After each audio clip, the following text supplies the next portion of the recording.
उठाए जाएंगे? आने वाले दिनों में विधानसभा का सत्र लगेगा और एक महत्वपूर्ण सत्र हम कह सकते हैं। इस सत्र के अंदर सरकार के 2 वर्षों में जो काम किए हैं और जो काम रह गए हैं, उन सारे विषयों के ऊपर विधानसभा के अंदर चर्चा करेंगे। किस तरीके से हिमाचल प्रदेश के नौजवान को ठगा गया है, हिमाचल प्रदेश में किस प्रकार से झूठ बोल कर चुनावों में जो अपनी जीत है उसको सुनिश्चित किया गया है, इन सब मुद्दों को लेकर विधानसभा के अंदर इन सारे चीज़ों के ऊपर चर्चा होगी।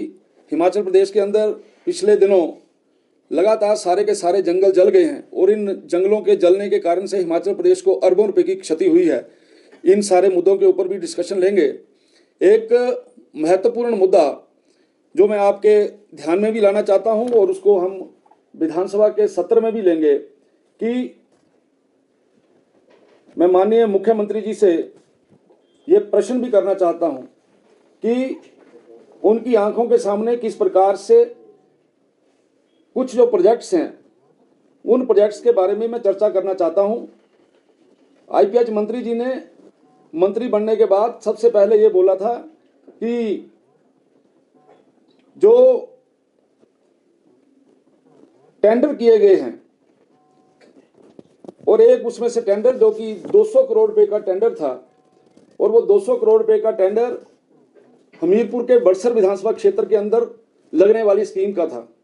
आपके ध्यान में रहे कि जिस समय वो डीपीआर बनाई गई थी तो उस डीपीआर में जो सोर्स है वो ब्यास सोर्स दिखाया गया था, जबकि बड़सर में ब्यास का जो सोर्स है वो ज़्यादा दूर है और सतलुज का जो सोर्स है वो क्लोज है।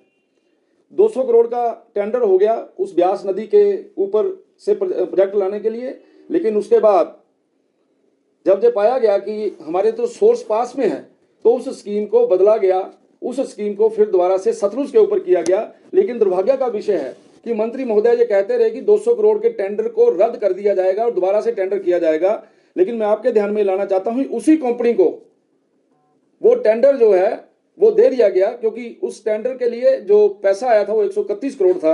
131 करोड़ की नई डीपीआर बना के उसी जो ठेकेदार है उसको वो टेंडर दे दिया गया। मैं पूछना चाहता हूं जो ईएनसी प्रोजेक्ट है ये टेंडर किस प्रकार से हुआ, और आपके ध्यान में रहे कि ये जो टेंडर हुआ है इस टेंडर की जो कमेटी है उस कमेटी के एक चीफ इंजीनियर ने 2 पेज का कागज लिख के भेजा सरकार को कि इस प्रकार से नहीं हो सकता। जब सोर्स बदल गया, जब मशीनरी बदल गई, जब राइजिंग मेन बदल गया तो टेंडर क्यों नहीं बदला, टेंडर दोबारा से क्यों नहीं हुआ।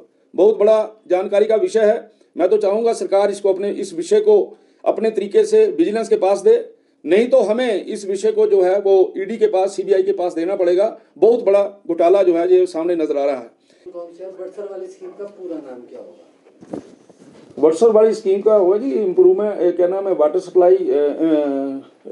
बड़सर विधानसभा क्षेत्र में सभी गांवों को पानी देने के बारे में, ब्यास नदी से पानी उठाकर देने के बारे में एक तो ये होगा, और ये जो दूसरा होगा वो है, मैं थोड़ा उसको अंग्रेजी में बोल देता हूँ, providing sanitation facility 5 towns of Himachal Pradesh. हाँ जी, 5 शहरों के नहीं मैं बोलने लगा, आगे चलिए। इसमें से जो फाइनल हुए हैं वो फाइनल हुए हैं नाहन एंड पालमपुर। पहले तो इसको लो ना, जिसके ऊपर जिसकी मैं बात कर रहा हूँ, यहाँ पे नाहन और पालमपुर के टेंडर हो गए हैं और टेंडर विदाउट फाइनेंशियल बिड के हो गए हैं, और ये बहुत बड़ी जो एक चूक है, गलती है, और या फिर ये आपस में मिली भक्ति है। इन सारी चीज़ों के बारे में मुझे लगता है ध्यान में आना चाहिए। एक बार फिर आप सुन लीजिए जो बड़सर वाला आपने बोला, वो है augmentation of the sources of various lift water supply schemes from river Beas in Badsar area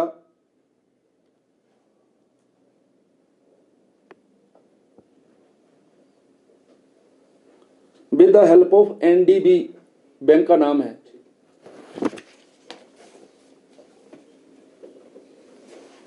ठीक, ऑलराइट।